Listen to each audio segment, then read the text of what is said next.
nourishing experience. For those of you who are here just for the snacks, perhaps it was also a physically and spiritually nourishing experience. Who knows? And for those of you who've just come to join us for what I know will be a fantastic conversation this evening with Audrey and with Kate about Audrey's new book. Each and every one of you is very warmly welcome here at St. James's Piccadilly. The reason why I'm standing here rather than standing back there is that I've been told by Elijah that if I literally stay in my square, then I can be heard and seen for the live stream. So if I turn this way, I can say hello to you and welcome you and greet you. And I can note that you do have some copies of the book with you as well, which I think is just fantastic. So if you have not, and now I can sort of turn it 360 degrees, good. If you have not yet got a copy of Audrey's book, please do. I warmly encourage you, please do grab a copy this evening, or you can buy one online, and I'm sure that by the time we come to the end of our discussion today, if you've not got one yet, you will really want one. Audrey is a member of the community, a member of the congregation here at St. James's on the PCC, part of the Sanctuary leadership team, and much more besides. Audrey, as an author and a writer, has focused on all kinds of things, and one of the things that they are particularly known for as a writer is drag kings. They're writing about drag kings, fabulous, and they're writing about food imperialism, and so it's great to be able to reflect on the kinds of work that Audrey has been exploring in their book in relation to the wider range of material that Audrey's focused on so far. Audrey also very recently published an article about some paintings that many of you will know, because they're the permanent commission by Che Lovelace up in the narthex, celebrating and honoring the life of Kwabena Ottobah Cugoano and focusing on baptism and liberation. And if you'd like to check out that article, it's in the latest issue of the Art and Christianity Journal. Kate, who will be in conversation with Audrey this evening, is also a member of the congregation at St. James's. We have so many fabulous people here, and this is just two of them. And Kate is really interested, as are we all, I think, in focusing on dialogue with Audrey this evening because of the way that she's been inspired by how they hold disparate concepts in a cohesive and in a clear way in order to draw us into complex territory that is also territory which is full of heart, empathy, vision, imagination, creativity, and ultimately a kind of eschatological hope, which is one of the things that we were weaving together when Audrey and I were working on the sanctuary liturgy for this evening together. So very, very grateful indeed that you wanted to come, and that, Audrey, you're taking this opportunity to share your book with all of us. It's an honor to be able to be part of that with you. And thanks too to Kate for this opportunity to step into conversation and dialogue and to share that with us. We'll have a few minutes of dialogue just with these two marvelous people, and then following that there will be a few minutes for questions as well, and I'll be happy to dash around with the mic. Do wait for the mic to come to you, because we are also live streaming, and because it's also super helpful for people to be able to hear your question and for that to be part of the discussion. So without further ado, please join me in welcoming Audrey and Kate to discuss Audrey's book.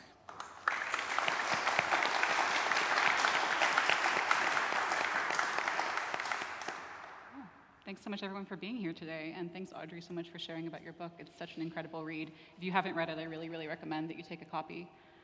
Just for starting, for people who haven't read the book, could you describe a little bit about what it's about? We talked, there's so many different themes, but how would you kind of distill the main thing you were trying to get across with your book?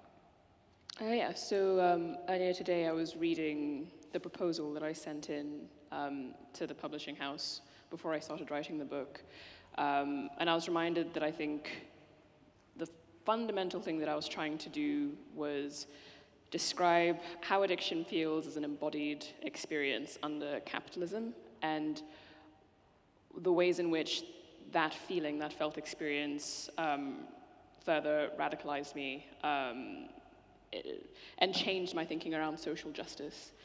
So it was sort of trying to do both things. That it was trying to create a narrative around addiction separate from the narratives around addiction that are sort of forced on addicts, either a sort of medical model, or an idea of addiction that's rooted in the medical model that sees it as just like a bodily illness, or a social model conception of addiction that sees it as purely the result of sort of social injustices, or the sort of common, really stigmatizing ideas around addiction that it's just like addicts are people who lack moral fortitude and willpower. All of those conceptions of addiction, the last one is, just mean, but the medical and social ones are sort of incomplete and aren't really rooted in the subjectivity of addiction. So I wanted to write about that subjectivity, but also as a political phenomenon. So what the book kind of does is say that from that subjectivity, addicts develop certain knowledge practices, certain epistemologies that are useful not only for addicts, but for non-addicts, and that can be specifically useful for social justice movements. And it felt important to make that claim, given that the idea that there's even such a thing as an addict knowledge, let alone that an addict knowledge might be useful, let alone that an addict knowledge might be useful to people that aren't addicts, I think was an idea that people wouldn't be familiar with, but that I felt quite strongly is true. And so some of the social justice things that themes that I write about in the book and that I think addict knowledges can help us think about are things like transformative justice. So the idea of what might it be like to build societies without a need for prisons and for carceral solutions to harm. There's sort of stuff in there about building solidarity amongst disabled people, but also about building sort of class solidarities. It's very much sort of like an anti-capitalist book. Ideas about failure and what failure can teach us about developing an anti-capitalist stance. So yeah, like you said, it covers a lot of different things. No, I love that. I think you do it so well. And I'm curious, you talk a lot about Marxist politics in the book, and you also made the explicit decision to talk about Christian faith. And those two are often seen as contradictory concepts, but you kind of weave them together and you hold them together. What made you decide to write about it, and how did that feel for you in the process of writing it? Yeah. So again, when I was reading my proposal, I'd completely forgotten that I was always going to write about spirituality in the book. But the idea that I had in those initial phases was that it was going to be a sort of very objective analysis, like pushing back against the idea that Marxism and Christianity, or Marxism and spirituality and faith don't mix at all. So yeah, there was going to be like an essay about how the majority of the planet's working class and peasantry, the majority of the world's Marxists are from the global south, parts of the world where many people are of faith, have a religion. And so Marxists in this part of the world who are genuinely committed to internationalism were going to have to find a way to grapple with the fact that they were acting in solidarity with people that might root their politics in a belief in God. And I'd also planned to sort of do some research into, how Marxist ideas, certain Marxist ideas themselves draw from religious ideas. So Marx has this theory on how we fetishize commodities, sort of give them a life outside of what they actually are as inanimate objects. And a lot of that was drawn from like indigenous, like spiritual knowledges around fetishism. So it was going to be like very sort of academic, extrapolate from that. But I decided early on that I wanted to focus my research efforts elsewhere. So I was like, I'm actually not going to write about God really at all. Maybe there might be a line or two in there because my faith is quite a central part of my recovery. But I really didn't want to write about God in a book that I was hoping would be read primarily by Marxists, given that I know a lot of them are allergic to that idea. But effectively what happened was I started writing to sort of warm myself up. And everything that I wrote first is all the stuff that I told myself I wouldn't put in the book, and that ended up including a lot about God. And so it ended up just being a practical thing where I had all of these words that were all about God, and the deadline for the book was looming, and they were all that I had. I was like, I guess it's all going in. I guess every single thing is going in. So it felt a bit like a disaster, but then once I realized that was going to have to happen, I just went with it. It's amazing. And how has that been received so far now that the book has been out for a few months? Yeah, I think I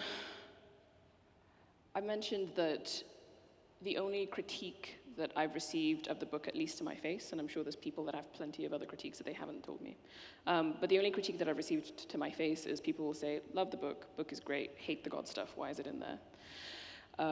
So I think people were very surprised to see it in there, and it's been a bit of a source of anxiety, actually. There's a part of me that wondered whether it was the right thing to do, whether, I alienated people that I might otherwise have reached if I'd left it out. And in terms of thinking about what I want to write and how I want to write going forward, I think I mentioned to you, I'm sort of stuck between two options. Should I take how do you pronounce the name? Sufjan Stevens, the singer? Vera, do you know? Sufjan, there we go. SS, we can call him.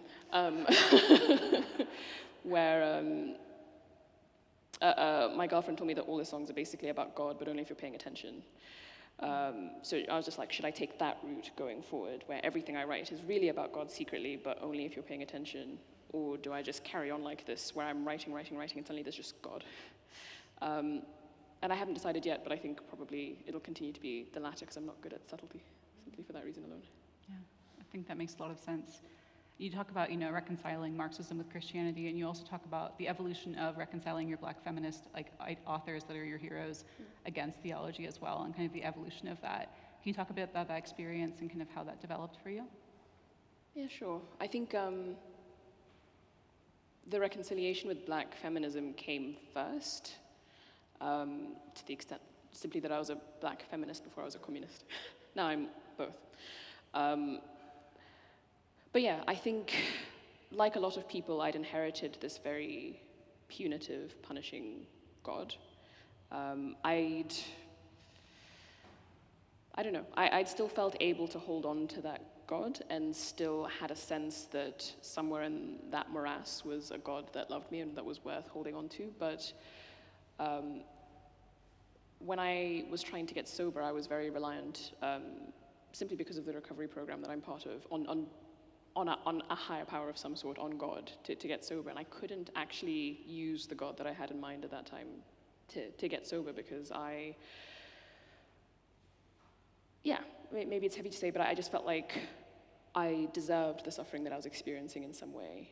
And the God that I had in mind, that I'd inherited from childhood, felt the same.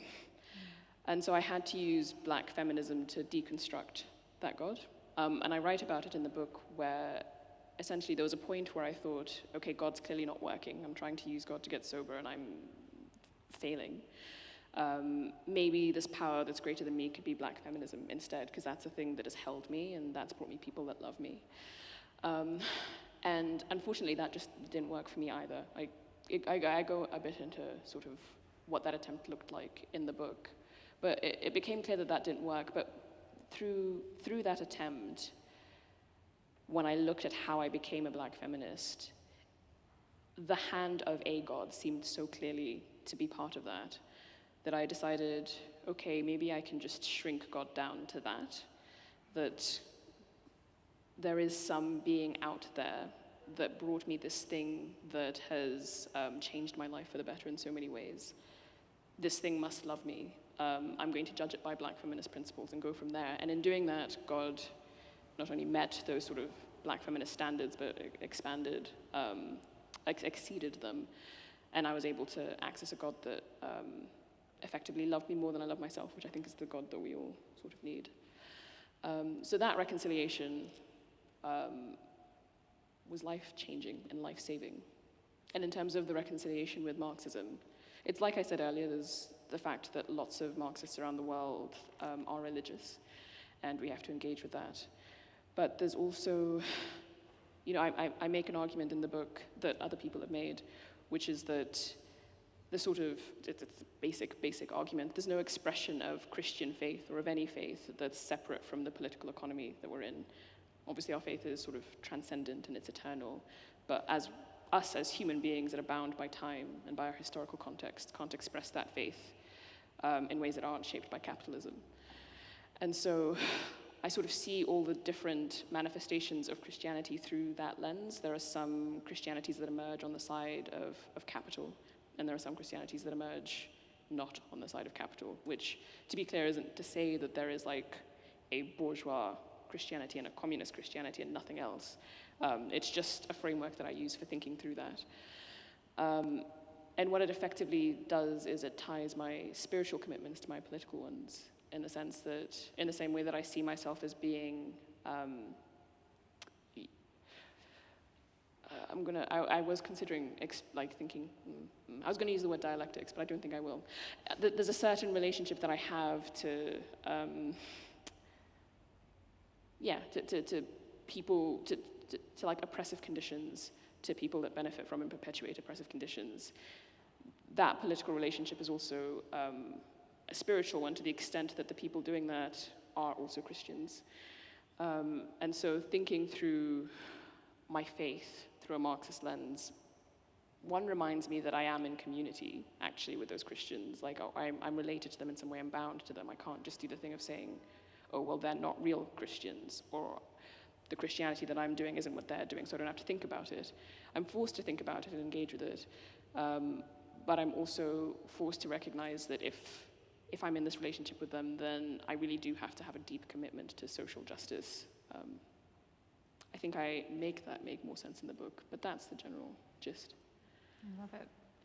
Moving on to kind of the themes of addiction and disability, what's been your experience talking about your experience of addiction within church contexts and with church people? How do you feel it's received, and how would you kind of want to inform that reception? So I think the experiences have been quite limited, because I've largely just been scared too. I think the first time that I engaged with addiction in a church that I was part of was when I moved to Ivory Coast, where my parents live, for a year at the start of 2020, just before the pandemic, and there are no AA meetings there.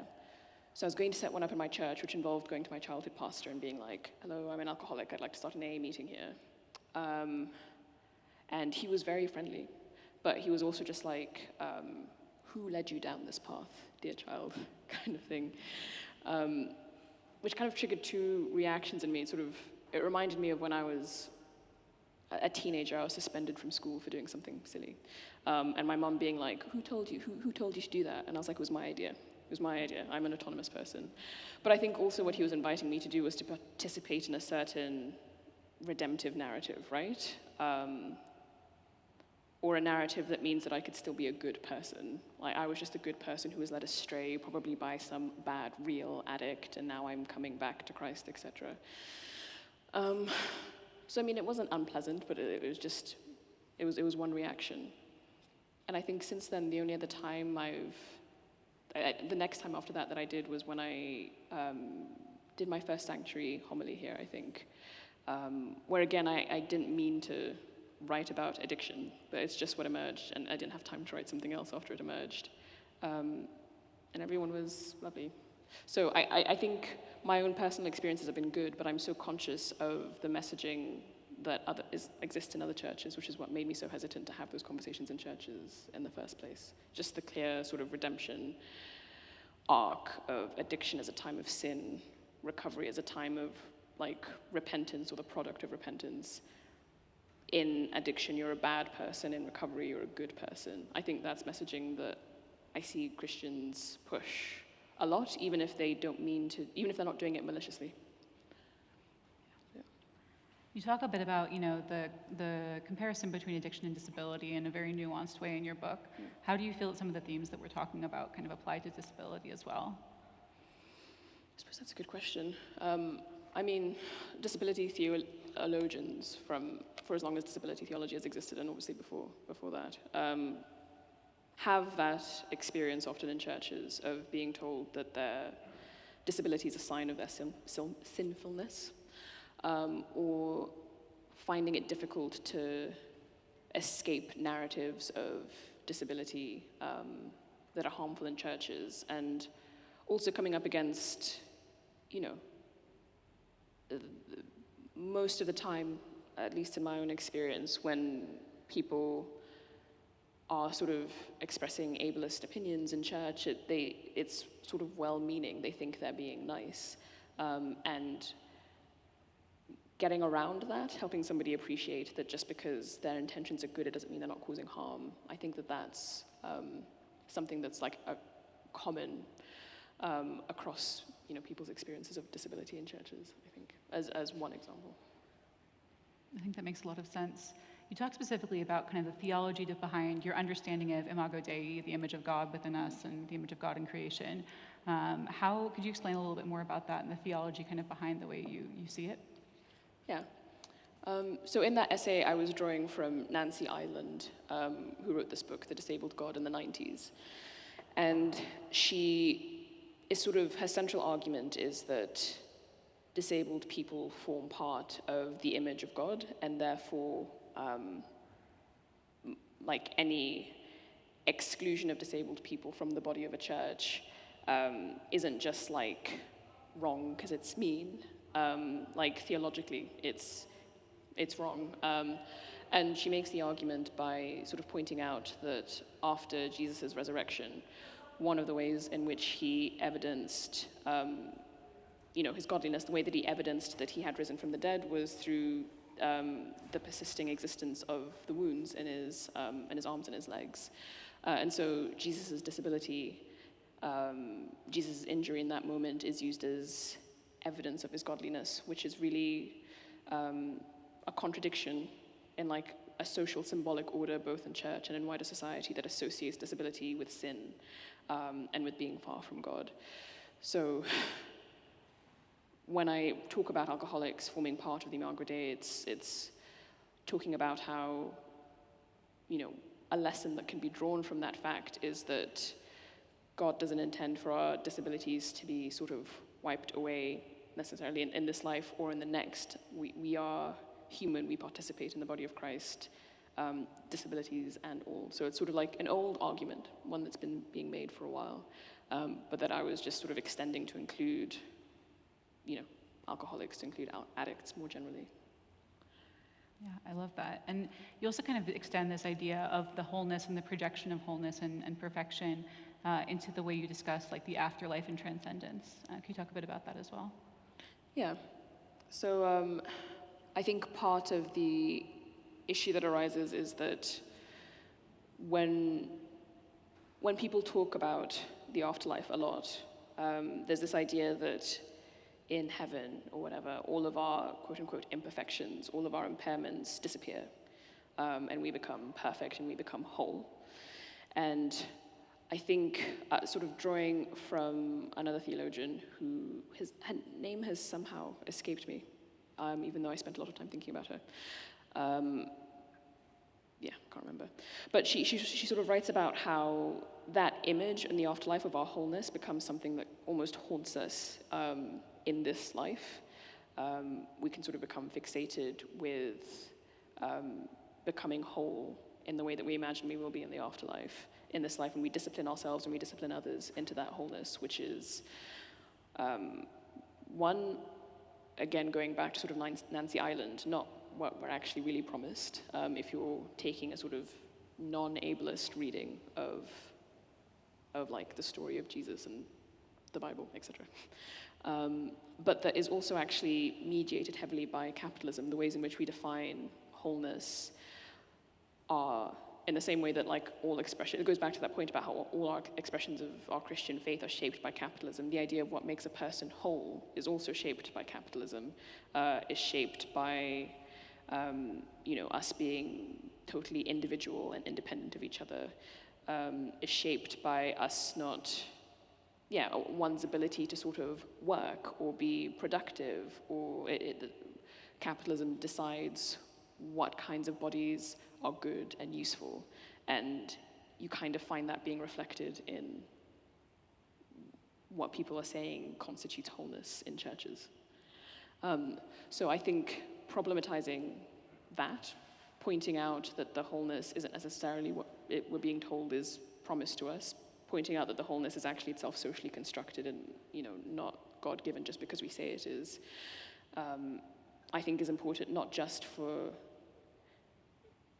the inclusion for lack of a better word, of disabled people, but it's important for everybody. We all benefit from getting rid of these sort of unrealistic and unhelpful ideas of wholeness that we're all disciplining ourselves into because we've been told that's what God will make of us when we die. Love that. And how does that kind of sense of wholeness inform your understanding of failure? Yeah. I think that's a good question. When I write about failure in the book, as I mentioned very briefly, it's sort of thinking about it as an anti-capitalist praxis, as an anti-capitalist affect, by which I mean I call us to embrace failure.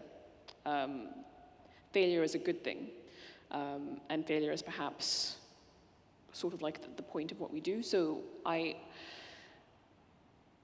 come to that through an understanding of sort of sober failures, and this idea in my recovery community that we have like set ideas or archetypes about what a person is like and should be like at various stages in their sobriety. So a person with 1 year sobriety is considered, there's like an archetype for that, and there's an archetype for what you should be like when you have 5 years and 20 years, etc. And what's really important about the way we engage with those archetypes is that there's an expectation of failure. You have this ideal archetype, but there's an expectation that you will fail to reach it, but that it's something worth failing towards. And I think that relationship to failure is a way of sort of getting rid of anxieties around perfection and around wholeness. I think it's a more realistic way of being in the world. And I think of it as anti-capitalist because I think we get so many messages in sort of day-to-day society that tell us that failure is wrong or that failure is only okay when it ultimately leads to success. And where we have all of these social archetypes that we're expected to inhabit perfectly, be they around gender, be they around who we should be in our family, who we should be in the workplace. There are all these archetypes that nobody can reach, but that are communicated to us in such a way that if we fail to reach them, we're failures, and there's something deeply wrong with us. So I like the fact that one of the sort of knowledge practices that's developed by addicts is that you can have archetypes that, one, are sort of rooted around mental well-being rather than material success, and that you're expected to fail to achieve, but they're worth failing towards, and it's good to fail towards them, and you fail towards them collectively and openly. That's amazing. And I've heard you talk before about how you see the Eucharist tying in with a sense of failure. Could you describe kind of your vision of Eucharist and failure? Yeah. So I think, I know that obviously one of the great things about St. James's is that everybody comes with their sort of different theologies, and not everybody has the same idea about what is happening during the Eucharist. But one of the things that I think about during the Eucharist is that we are participating in we're imagining a future meal in the kingdom of God where everyone is genuinely welcome and everyone is genuinely equal. And it's a sort of perfect ideal that we touch during the Eucharist as like a genuine sort of mystical experience, but that we're sort of doomed to fail to achieve in this life. And I think, when I think about that, I think that, this ideal that we touch during the Eucharist is something that it's worth failing towards, and that perhaps that's kind of the point of church. We get given we get given this gift of seeing what might exist on the other side. And I think part of what it means to prepare for the kingdom of God is to try and get as close to that as we can, while also accepting that because we're not God, and because we're not there yet, we are going to fail. But it's obviously worth failing towards. And I think failure ties into it in lots of different ways. There's, obviously the question of what does it mean to prepare for the coming kingdom of God? We all have different ideas about what that means. To me, it's communism, but I don't think that I'm the only, I don't think I have the only right answer. And I think if we were to create a vision of what it might look like to create a world where everyone is welcome and equal to the greatest extent that we can, if we were to create a vision that was a compromise of what everyone in St. James's believed, a perfect compromise, it would be a failure to all of us in one way or another. But that doesn't mean that we shouldn't be in community and try anyway. And that's sort of something that, like, I find that C.S. Lewis, like, writes about really well, and Marika Rose as well, who's another theologian. And I think there's also the element of, there were 3 elements, but I've forgotten the other 2. This is why I have notes. Yeah, I think there's also St. James's is like this place that its identity is that it's a site of social justice. It's a place that is striving actively to be welcoming, and to be inclusive and to be radical in those attempts. I think when I think about what we're doing here, it's not that there's an ideal St. James's that we're trying to move towards. And once we get to that ideal perfect St. James's, then everything will be A-okay. I think that the actual willingness to try and fail towards that ideal can be the point in and of itself. I think that the act of failing towards something kind of is what St. James's is, or beyond St. James's is what any church that's trying to do that is. And so I think that thinking of failure in those terms is also helpful and can help deal with, like, the fatigue that sometimes emerges with one attempt after another to try and make the church inclusive and welcoming. And yeah, I think the last thing that I didn't write down. But yeah, those are the sort of 2 main ways that I think through failure and the Eucharist. And yes, finally, there's the question of how to fail with integrity, because it can be easy to be like, well, if we're always going to fail, if we're doomed to fail, why try? Or if we're doomed to fail, then why not just kind of be content with where we're at? And there can be that complacency here of this church is very different, is very welcoming in comparison to a lot of churches. But I think it's worthwhile to still keep trying and failing towards that perfect ideal and not just settling for we're better than other places. So yeah. Yeah, thank you. I think those are the questions I had, and I'd love to open it up to some questions from the audience as well.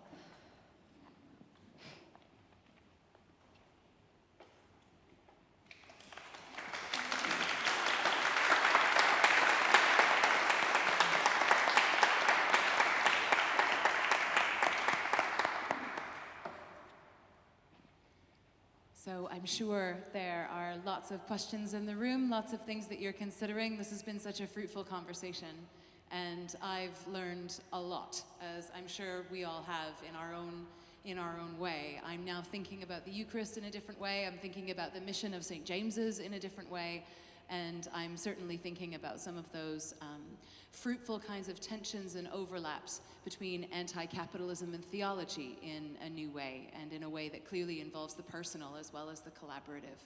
So thank you both very, very much. Questions from folks? We'll go here first. Thank you, Audrey. That was so interesting. I was really struck by your idea of Jesus' proof of being God is his wound. And I was thinking about all the proofs and miracles in the Bible of healing the blind man, raising Lazarus from the dead. And I was wondering what we do with the theology of the miraculous proof of God is done through a kind of, quite I don't want to put words in your mouth, but a sense of a limiting sense of healing, or physical healing, and this idea of wholeness. But yeah, what do we do with that? So thank you for that question, because it's made me remember the name of the theologian I mentioned earlier, Sharon Becher. And she writes about this really well, these sort of miracle stories and the ways that they've often been interpreted in sort of very ableist ways.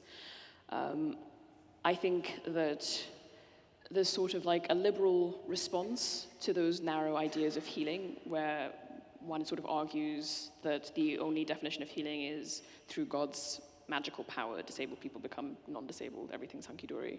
There's a liberal response to that, which is that what's a really central, important part of those stories is that once people are healed, they're able to be returned to their communities and like fully participate in them and be included. And so there's an argument that the actual healing that takes place is of communities, that it's for communities to heal and to become less ableist. And Sharon Becher, I think, takes that a step further to point out that these miracle stories weren't happening in a vacuum. They were happening in the context of empire. An empire is the Roman Empire, and an empire, all empires are incredibly disabling, particularly to their most marginalized members.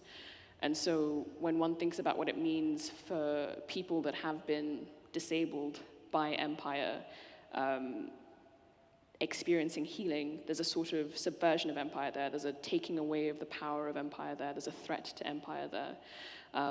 And she makes, I think, the really good point that if we take seriously the fact that empire and colonialism, these things occasion disease and disability, then healing can't just be an interpersonal, individual. Those miracle stories can't be interpersonal and individual.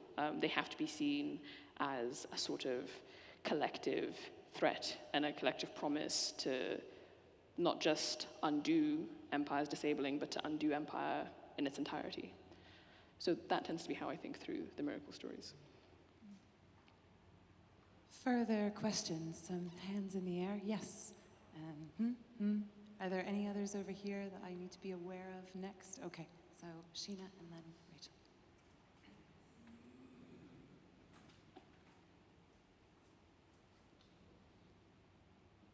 Audrey, thank you very much. I'm not quite sure what my question is, but can I try? I was very interested in what you said about failure and how, in a way, failure is important. And I was thinking about the Church of England and all the conflicts within it and the pain that the conflicts cause. And is there a way in which we can use what you have said about failure to actually see this as a positive force within the church? Does that make sense? It does make sense. And it's something that I thought about before this event. And I think the short answer is I'm still very ambivalent about being an Anglican. and so I still feel like I'm experimenting with Anglicanism. And for me, that looks like doing church, like at this community level. And I actually it's not that I don't think it's important, because it is, but I pay very little attention to the church as an institution, as the Church of England.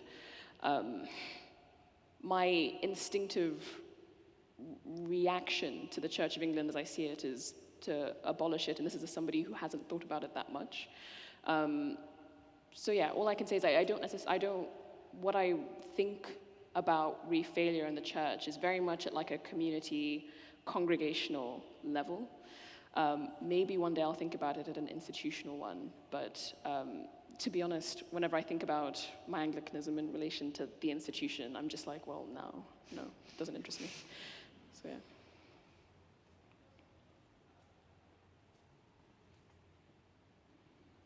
Hi, thank you for your book. While reading, one kind of concept that kept bouncing around in my head was the kind of historical entanglement of recovery communities and churches. It can often be like an item in the program and the way in which recovery programs are situated. Did you come across any, I don't really know why that is, to be honest. Did you come across this phenomenon when you were researching, and do you have any thoughts on the church's role in providing a space for recovery communities? The answer can be no. I think that's a good question. I've sort of only thought about it from a practical perspective, so I don't think I'll answer your question in the sense of, my recovery community holds many of its meetings in churches, which can be very alienating for a lot of people. And so one has to consider that. But no, I think I'd want to think more before answering that. I haven't given it much thought. I'm sorry, I don't have more. We have time for one more. And oh, this is really difficult. We have to. Okay. I'll take two. That's totally cool. And then we've totally got to stop. I'll make mine really short. I wanted to hear you talk a bit more about the kind of principles, ethics, values that you think that people in people in organizing spaces could learn from the church and vice versa. I'm really interested in what you're talking about in terms of this like separation between Marxism and spirituality. And I'm thinking about the necessity for people who do political organizing to remain kind of flexible and to be able to synthesize information and to think like dialectically to bring that word back into the space. So I'm really interested in like maybe in specifically in relation to addiction, but also just in general. Where do you see the parallels in terms of like turning the church into a space of political organization and connection and reintroducing spirituality in some sense back into forms of political organizing? I think your question makes me think of the relationship that I think, at the very least this church, which is why I like it, and my recovery community have to epistemic certainty, in that it isn't there, or it's not there in the way that it might look from the outside, by which I mean Christians can seem very certain about what the world should look like and about their faith. People in my recovery community can look very certain about why it works and what a life of good recovery looks like. But I think the reason why these spaces work, which isn't to say they're perfect, but the reasons why they, I think, can be great sources of political energy and opportunity is because they teach us how to live with epistemic uncertainty. One thing that Lucy says, which I think is a quote from somebody else, which is that the opposite of faith isn't doubt, it's certainty. And I think that one of the things that I really get from being part of St. James's is learning how to live in that uncertainty. And I think that when we accept that uncertainty, when we accept the possibilities of chaos that can emerge when we do things like feast, etc.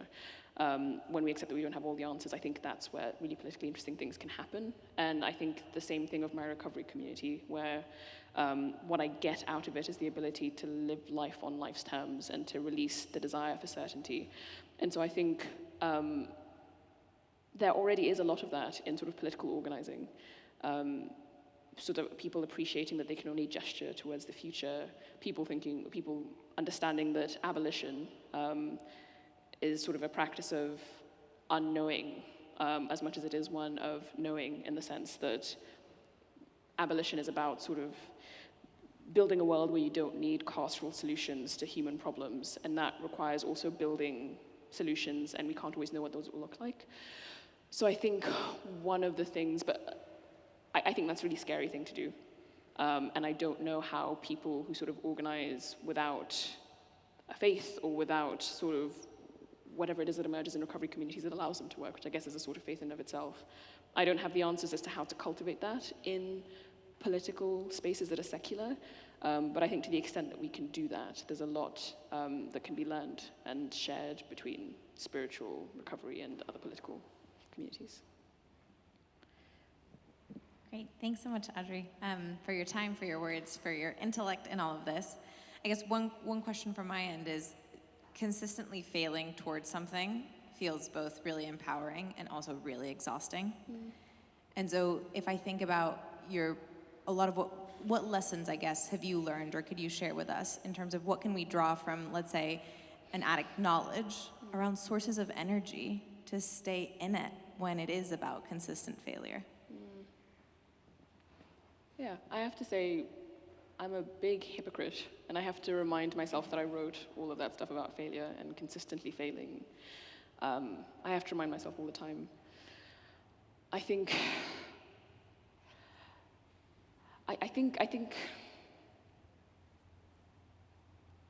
maybe it comes down to the thing that's worth failing towards being itself the source of energy, or maybe it comes down to community. I think probably that's it. We're not supposed to fail alone. We share about our failures in the recovery community, in meetings, collectively. We hold each other collectively through our failures. So I think where energy is low, it's just about surrendering to that, being in community with people who you know will catch you as the exhaustion of failure overwhelms, and then in turn becoming somebody who, when you have the energy, can catch somebody else when they are exhausted by their failure. We have time for just one last question because I just can't let it go and because I know that it's going to be a wonderful one coming from you. Vera, go ahead. I hope it's wonderful. So Audrey, you started talking about abolition in response to Lila's question, and earlier in your talk you talked about deconstructing this idea of a punishing God, and then you also briefly said, oh, the best thing we can do with the Church of England is abolish it. But beyond the institutional critique of the Church of England that abolition can provide us, how can abolition expand your theological thinking? Like, what is there to, like, I'm thinking about that thing you said about undoing this idea of a punishing God. See, knew it would be a wonderful question. I think one of the most important things that's come to mind is undoing the idea that I can know God. It goes back to the idea of abolition as a sort of an unknowing or embracing uncertainty. What was so dangerous about the punishing God was that I knew him very well. I knew him inside out, so I knew all the ways that he would punish me. And so I think bringing that uncertainty to just being like, I don't know and I can't know, and it's good that I can never really know who God is really great. And then again, to the extent that abolition is creative, I can sort of look at the institution of the Church of England and not feel despair or instantly be like, I guess, period, I can't be an Anglican. Like, the reason why my focus is on congregations and church and this level is because I can only imagine that in response to some of the violence of the Church of England, things have been built to help us cope with that. The obvious example is sort of homophobia, transphobia, real violence against queer people. The reason that I first came to St. James's was because it was on the Inclusive Church website. The reason that I stayed at St. James's is because it deserves to be on the Inclusive Church website. It was a place to heal from a lot of that. And that interests me. Again, it's not to say that it's not important to challenge the institution itself. And I suspect I will benefit from the work of people who are doing that. And I'm grateful to them for that, and I pray for them, etc. But for me personally, I'm just really excited by the creative pockets that are formed, that are formed as a result of people's responses to this institution that could maybe do with being abolished. Thank you so much, Audrey. Thank you.